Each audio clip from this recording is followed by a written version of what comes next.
Nous allons évoquer ensemble la crise de 1929, non pas pour en voir les aspects ou les origines, mais pour évoquer différentes réponses nationales qui furent données face à cette crise. Alors, vous le savez, c'est une crise qui part des États-Unis et qui concerne, dans un premier temps, au moins les nations industrialisées, des nations qui, pour leur grande majorité, ont adopté un mode de gestion économique qui relève du libéralisme. Alors, qu'est-ce que le libéralisme? Le libéralisme est une théorie économique qui a certes un pendant politique, une théorie économique qui prend racine au Royaume-Uni durant le XVIIIe siècle, parallèlement à l'émergence de la révolution industrielle. Cette théorie économique complexe, qu'on vient bien sûr ici largement simplifier, repose notamment sur la liberté d'entreprendre, une liberté d'entreprendre qui assurerait le développement économique. D'où cette idée de libéralisme, libéralisme fondé sur le respect de la valeur liberté. L'Écossais Adam Smith, qui est un des précurseurs de ce libéralisme, prétend ainsi que grâce à la loi du marché, l'économie s'autorégule, qu'il faut laisser donc libre le rapport entre l'offre et la demande et que cette autorégulation aboutit à un enrichissement généralisé qui finit par profiter à tout le monde sous la forme d'une redistribution. Redistribution qui s'opère par elle-même et qui ne doit en aucun cas bénéficier d'une intervention de l'État, puisque, et c'est ça qu'il faut retenir, dans le cadre de la théorie libérale, l'État a bien un rôle à jouer, mais absolument pas sur le plan économique et social, où il doit rester en retrait et laisser faire les acteurs économiques, son rôle à lui se limitant à maintenir l'ordre, être ce qu'on appelle un État gendarme pour permettre justement l'enrichissement sans entrave à travers le respect du droit de propriété. Par conséquent, dans les économies libérales comme celle des États-Unis, les États ont pris l'habitude d'intervenir très peu dans l'activité économique, de ne pas l'entraver par exemple par des législations sociales, par des droits sociaux pour les travailleurs, et ils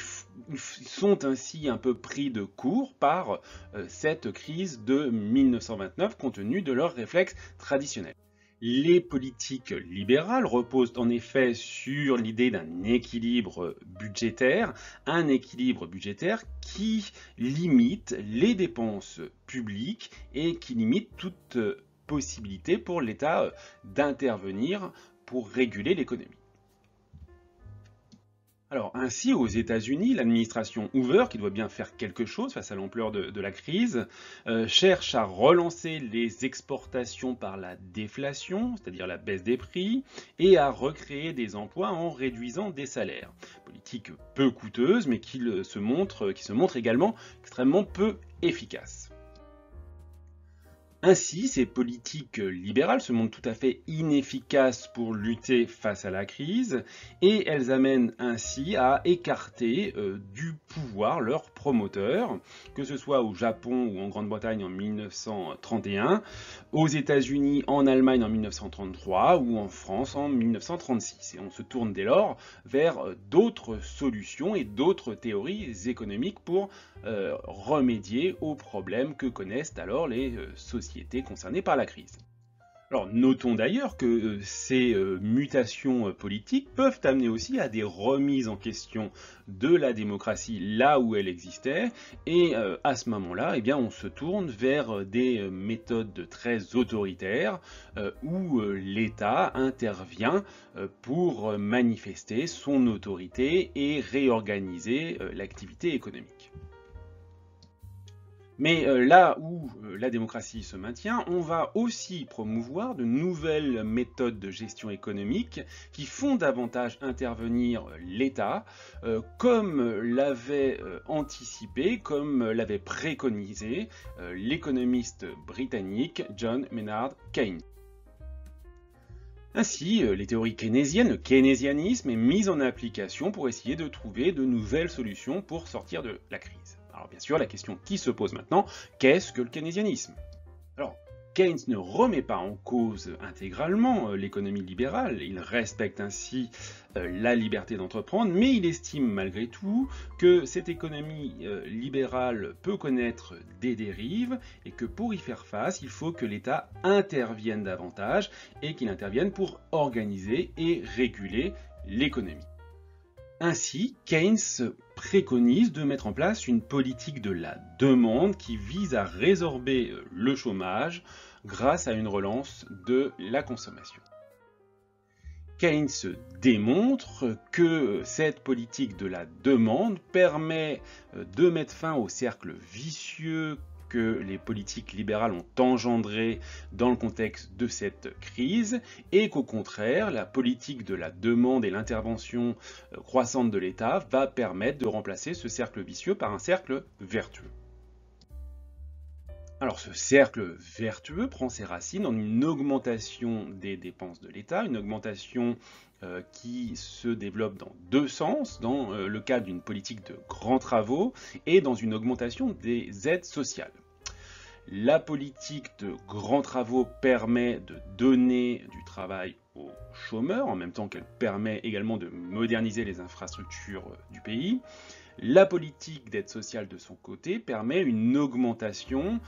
du revenu des catégories sociales les plus défavorisées. Alors, dans les deux cas, cette augmentation des dépenses de l'État doit déboucher finalement sur une augmentation des recettes, puisque moins de chômeurs, des individus ayant plus de revenus, tout ça provoque à terme une augmentation des recettes, une augmentation de la consommation et au final une augmentation ou un retour à la croissance économique, tout ça permettant finalement de compenser les dépenses initiales et de viser un retour à l'équilibre budgétaire. Et c'est en s'appuyant sur ces théories que le candidat démocrate Franklin Roosevelt se présente devant les électeurs américains en 1932 et leur propose un New Deal pour relancer l'activité économique et mettre fin à la crise. Alors que ce programme séduise les Américains ou que ceux-ci soient très hostiles à l'ancien président républicain Hoover qui s'est montré tout à fait inapte à résoudre la crise, en tout cas vous le voyez, Roosevelt est très largement élu en 1932 et entre en fonction en 1933 en appliquant son New Deal. Ainsi, comme le préconisait Keynes, le New Deal prévoit des dépenses publiques pour financer des grands travaux. L'État fédéral américain dépense 3 milliards de dollars pour construire de nombreuses routes, des barrages hydroélectriques, des écoles, des logements, ou même effectuer des travaux de reboisement. Alors, par ailleurs, l'État fédéral s'organise, se structure pour organiser cette politique de grands travaux à travers la création d'une agence gouvernementale, la WPA, la Work Progress Administration, qui centralise ses activités. Par ailleurs, le gouvernement de Roosevelt fait en sorte de réguler l'activité économique en édictant des principes de fonctionnement autoritaires qui vont à l'encontre du respect des grands principes du libéralisme. Ainsi, en 1933, l'Agricultural Adjustment Act qui prévoit que les agriculteurs endettés qui s'engagent à réduire leur production sont indemnisés et qui baissent ainsi l'offre de produits agricoles avec pour effet de faire remonter les prix. Le gouvernement espère ainsi qu'à terme, l'ensemble de l'activité agricole bénéficiera de cette mesure. En 1933 toujours est voté le National Industrial Recovery Act qui prévoit l'instauration d'un salaire minimum, là aussi une entorse aux grands principes libéraux, et établit un code de bonne conduite pour les entreprises avec comme objectif de relancer l'activité industrielle. On voit sur cette caricature qu'il y a d'ailleurs une dimension politique sociale dans ces mesures qui visent à réconcilier les employés et les employeurs. Alors enfin, le New Deal se caractérise aussi par une augmentation des systèmes de redistribution sociale dans un pays qui était largement dépendant de la charité privée, hein, au nom, là aussi, de l'application des principes libéraux. Ainsi, en 1935 est décidé du Social Security Act qui institue une allocation chômage et un système de retraite généré par les États et financé par un impôt fédéral. Alors on le voit, cette politique a des effets rapides, alors puisqu'on ne revient pas en 1935 à la situation de 1929, mais par contre, on voit que le produit national des États-Unis a recommencé à augmenter, tout comme la production industrielle, le salaire horaire également, et qu'inversement, le nombre de chômeurs commence à diminuer. Alors en France aussi, on va se tourner vers des solutions keynésiennes. Plus tardivement, il faut dire également qu'en France, la crise qui fut plus durable qu'aux États-Unis fut aussi plus tardive, elle mit plus de temps à se déclencher. Alors, ces solutions keynésiennes furent mises en œuvre par le gouvernement du Front populaire, un gouvernement qui arriva au pouvoir en partie à cause des circonstances économiques et sociales contemporaines de cette crise, mais aussi pour d'autres considérations politiques, nationales ou européennes sur lesquelles nous ne reviendrons pas ici. Alors qu'est-ce que le Front populaire? Le Front populaire est une coalition qui rassemble les différents partis politiques de gauche, que ce soit les radicaux plus modérés ou les communistes plus révolutionnaires. Dans cette coalition hétérogène, pour ne pas dire hétéroclite, et bien logiquement, le poste de chef de gouvernement, de président du Conseil, est confié à un socialiste, un membre de l'ASFIO, Léon Blum. Or, en arrivant au pouvoir, Léon Blum et son gouvernement doivent non seulement trouver des réponses à la crise, mais aussi faire face à une très forte mobilisation populaire, un enthousiasme certain, né de cette victoire du Front populaire, mais qui se manifeste également par des occupations d'usines, par une série de grèves, de manifestations, alors dont on voit la dimension festive, mais à laquelle il faut néanmoins répondre. Ainsi, avec les représentants des travailleurs, avec les syndicats, et dans ce contexte donc de crise économique et sociale, eh bien, sont signés des accords, les accords de Matignon, qui intègrent toute une série de mesures qui visent ici à relancer l'activité économique par une intervention de l'État et par une série de mesures sociales. Ainsi, on enregistre une baisse du temps de travail avec une semaine de travail qui passe de 48 à 40 heures. Mesure très emblématique de ce Front populaire, la décision d'octroyer aux travailleurs 15 jours de congés payés, eux qui n'en avaient jusqu'à présent aucun.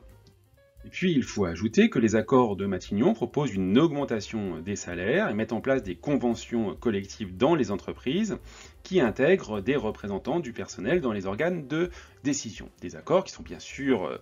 signés par les représentants syndicaux, mais aussi par les représentants du grand patronat,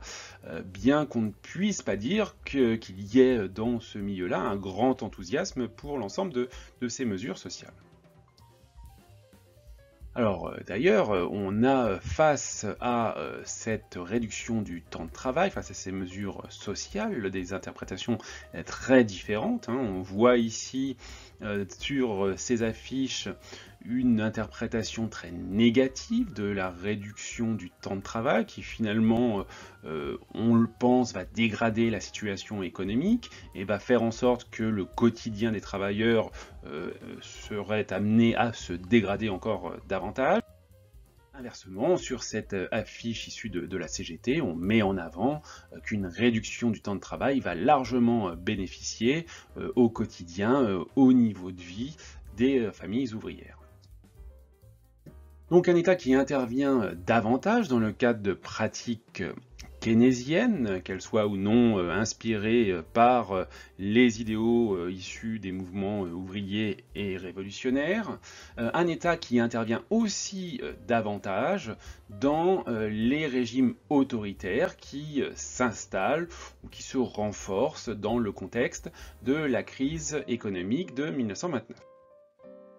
Ainsi, arrivé au pouvoir en 1933, le nazisme impose une activité économique entièrement sous le contrôle, sous l'autorité de l'État. Une économie dirigée qui ne s'organise pas cependant à l'encontre des intérêts des grands patrons, des grandes entreprises allemandes, qui peuvent au contraire bénéficier d'une forme d'association avec les moyens de l'État. L'image ici de Ferdinand Porsche qui lance sa Volkswagen, la voiture du peuple, reprise ensuite par la propagande nazie. Ainsi, dans ces économies dirigées des régimes autoritaires, que ce soit en Allemagne, au Japon, en Italie, mais aussi dans les régimes populistes d'Amérique latine, on a finalement une forme de capitalisme d'État qui s'organise sous la tutelle des autorités publiques. Mais on va retrouver aussi dans ces systèmes d'économie dirigée des dépenses croissantes de la part des États, notamment à travers l'édification de politiques de grands travaux, un peu à l'image de ce qu'on a pu voir aux États-Unis avec le New Deal, mais aussi des dépenses supplémentaires, notamment à travers la relance des programmes d'armement, et ce pour servir des ambitions militaires. Alors, des ambitions militaires qui nous conduisent aussi à évoquer le fait que ces différentes solutions économiques, politiques, que les États ont mises en œuvre pour faire face à la crise, sont des solutions qui se caractérisent par une absence de coopération internationale. Chacun se débrouille dans son coin.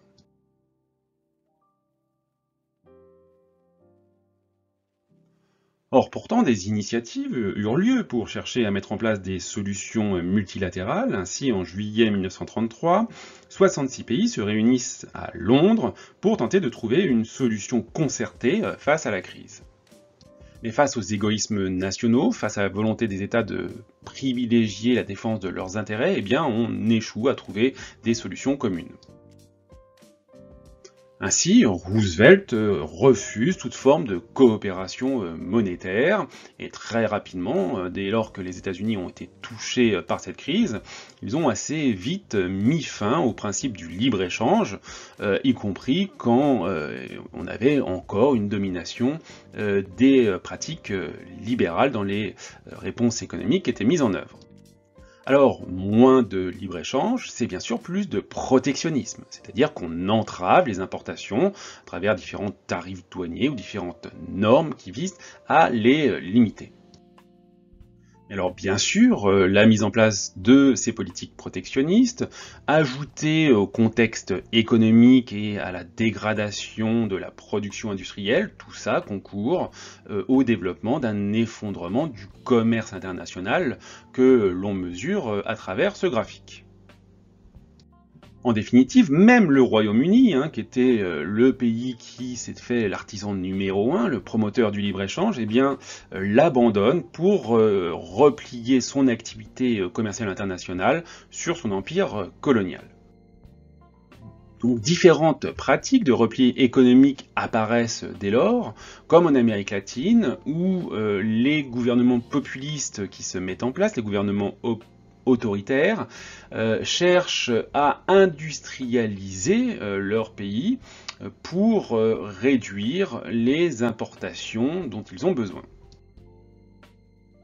En Allemagne, en Italie, le repli sur soi se veut également un moyen d'atteindre une autarcie, c'est-à-dire une politique économique qui se veut complètement autosuffisante, une autarcie qui anticipe les objectifs militaires et expansionnistes à venir de ces deux États.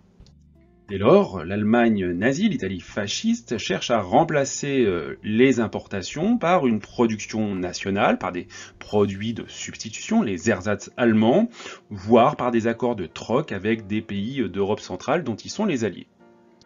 Notons que cette volonté autarcique se heurtera à certaines difficultés et que ni l'Allemagne ni l'Italie n'arrivèrent finalement pleinement à réaliser cette autarcie, cette autosuffisance. Enfin, aux nazis, au Japon, le nouveau gouvernement autoritaire et militaire de l'archipel relance la politique expansionniste pour acquérir de nouvelles ressources face à la pénurie de matières premières que connaît le Japon. Ainsi, on le voit ici, les différentes conséquences économiques, politiques de cette crise eurent tendance à relancer les tensions internationales et à faire basculer le monde vers un nouveau conflit majeur.